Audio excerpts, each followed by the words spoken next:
And China has been investing heavily to fulfill its commitment to peak carbon emissions before 2030 and achieve carbon neutrality before 2060. How do you evaluate China's green efforts?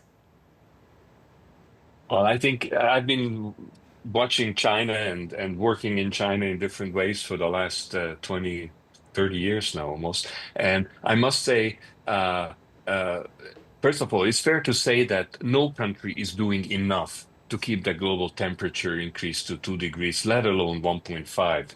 And neither is China. Having said that, given the constraints that it faces and the global challenge of having clarity on the meaning of what is called the common but differentiated responsibility of countries, I think China has developed and has been implementing a very helpful climate strategy over the years.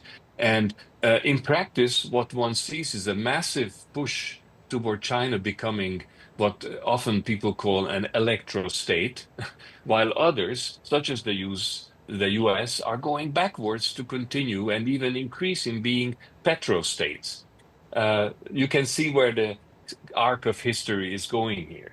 And this, I think, seems to be very well understood in China at the highest levels of government, and very importantly, also at the local and regional government level. So, and that's been very, very, very key. Now, another important element of China is that the Chinese initiated and led Belt and Road Initiative is now also increasingly including more green than gray investments. And this is crucial to help the BRI countries to do their own share of emission reductions. Now, let me just finish with your question with two challenges, because there are excellent developments, but there are two challenges. One, for China, I think the most important challenge is the coal use. And so far, much of the renewable energy development responded to the growing needs, the new needs, but have not yet been able to substantially reduce the existing reliance on coal. Now, if China is able to substantially change this, and thereby also achieve its net zero objective earlier than 2060, that would be a huge win for climate. The second one is an important challenge for China, like for all other countries.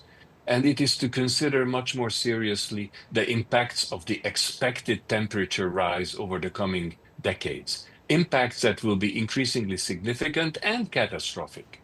In addition to massive emission reductions, those impacts will require very substantial increases in adaptation, and also to consider as temporary and emergency measures cooling regions or even the whole planet using methods like solar radiation modification. This is true for every country, but it's also relevant for China.